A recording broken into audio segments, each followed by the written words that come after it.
애청자 여러분 안녕하세요. 책 읽는 그리스도인 진행의 최강덕입니다. 삶 속에 용인하고 용납하고 있는 죄가 무엇인지, 그리고 그 죄들을 어떻게 다룰 수 있는지 그 방법을 배워보는 시간으로 제리 브리디스 작가의 크리스천이 꼭 이겨야 할 마음의 죄라는 책을 나누고 있습니다.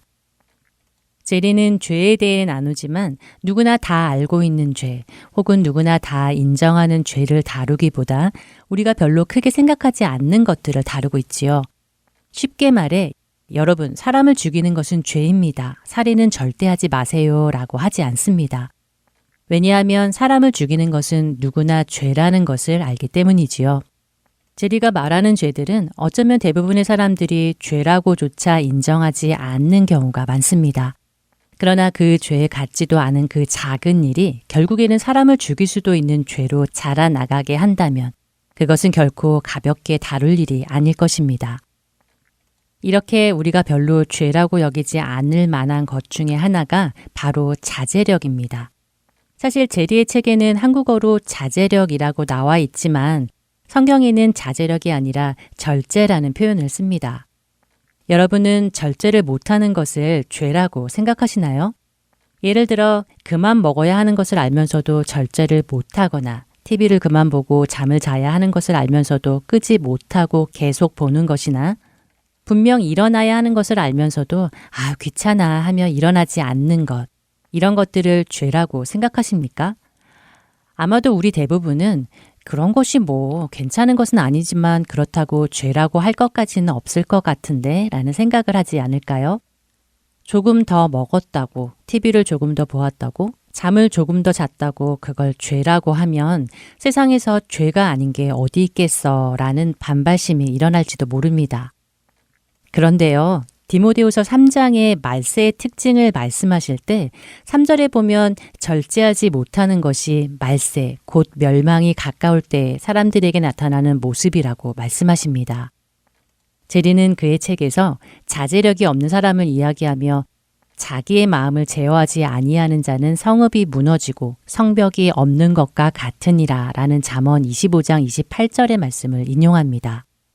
성경시대 당시 성벽은 그 성읍을 방어하는 주요 수단인데 그 성벽이 뚫리면 적군이 성읍 안으로 쏟아져 들어와 곧 정복당하게 된다고 말씀하지요. 난공불락의 여리고성이 이스라엘 군에게 정복당하게 된 것도 성벽이 무너져 내렸기 때문이라고 하면서 말입니다. 그래서 제리는 성벽 없는 성이 침략군에게 쉽게 정복당하듯이 자제력이 없는 사람은 쉽게 유혹에 무너져 죄에게 정복당하기 쉽다고 설명합니다. 그리고 자제력이 부족한 것을 묵인하다 보면 우리는 다른 용인할 만한 죄, 그러니까 이 정도는 죄가 아니야 라고 생각하고 있는 죄들 앞에 더욱 취약해진다는 것입니다. 예를 들어 말을 절제하지 않는 사람은 남을 비방하거나 조롱하거나 상처 주는 말을 향해 문을 열어주게 된다는 것이지요. 제리는 자제력을 자신이 욕망과 갈망, 충돌과 감정, 열정을 제어하거나 신중하게 통제하는 것이라고 정의하는데요. 쉽게 말하면 안 돼라고 해야 할 때 행동으로 그렇게 하는 것을 말하지요. 그런데 한 가지 주의해야 할 것이 있다고 하는데요. 그것은 내가 한 분야에서 절제를 잘한다고 해서 다른 분야, 그리고 모든 분야에서 절제를 잘하는 것은 아니라는 것입니다. 세상에 속한 사람들도 자신들이 원하는 어떤 목적을 달성하기 위해 절제를 잘하는 사람들이 많습니다.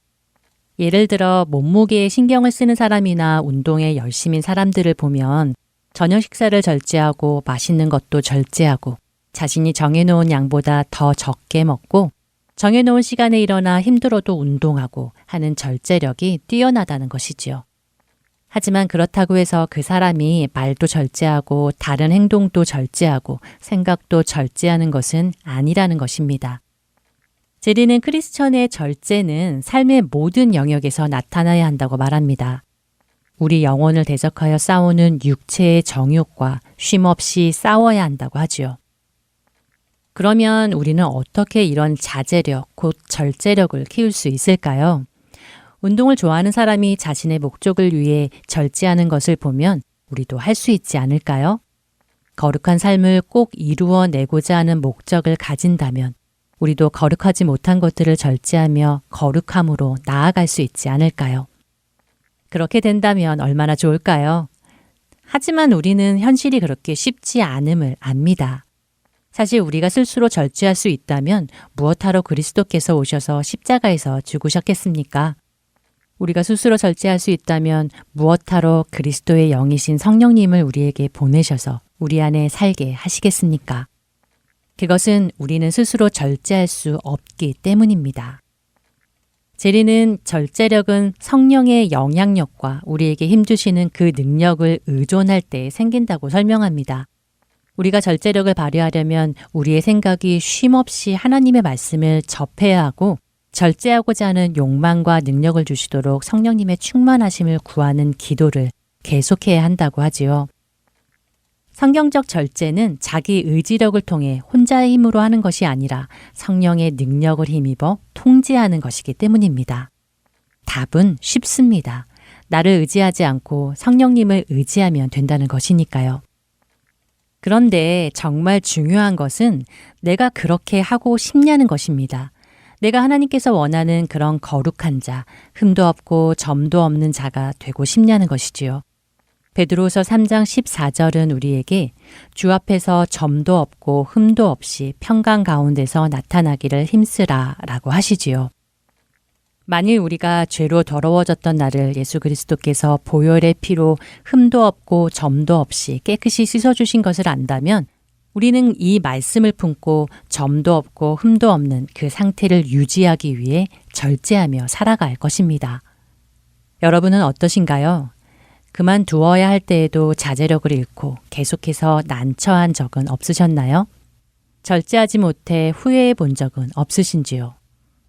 절제를 잘하지 못하는 것이 큰 죄가 아닌 것처럼 느껴질지도 모릅니다. TV를 좀 더 봤다고 뭘, 조금 과식했다고 뭘 이라는 생각이 들겠지만 제리의 말처럼 그렇게 자제력을 잃으면 그것은 결국 더 큰 죄로 문을 열어주는 위험한 일이 됩니다. 디모데전서 4장 8절은 육체의 연단은 유익이 있고 경건은 범사에 유익하다고 하시지요. 자신의 건강을 신경 쓰는 사람들이 음식을 절제하며 생활 습관을 절제한다면 영혼의 건강을 신경 쓰는 우리는 범사에 절제하는 훈련을 해야 할 것입니다. 왜냐하면 절제는 성령의 9가지 열매 중에 하나이기 때문이지요. 우리 안에 약속하신 성령님께서 내주하신다면 우리 안에는 분명하게 절제의 열매가 맺혀야만 합니다. 그렇지 않는다면 그것은 우리 안에 성령님께서 계시지 않는다는 말일 테니까요. 우리 자신의 삶을 잘 돌아보고 점검하기를 바랍니다. 오직 성령의 열매는 사랑과 희락과 화평과 오래 참음과 자비와 양성과 충성과 온유와 절제니 이 같은 것을 금지할 법이 없느니라. 갈라디아서 5장 22절과 23절의 말씀입니다. 책 읽는 그리스도인 여기서 마치겠습니다.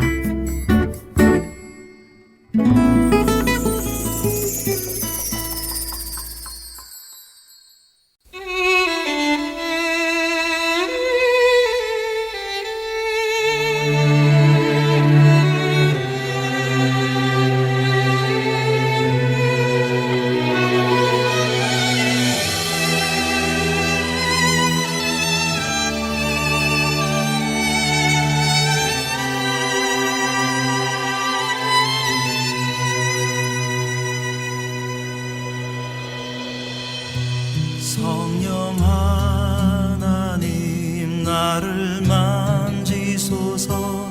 상하고 깨어져 지친 나를 새롭게 하소서.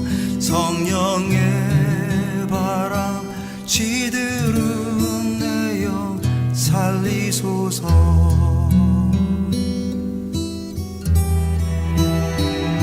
성령 하나님 이 땅 고치소서. 죄악의 어둠 속 헤매는 우리 태워주소서. 성령의 불로 세상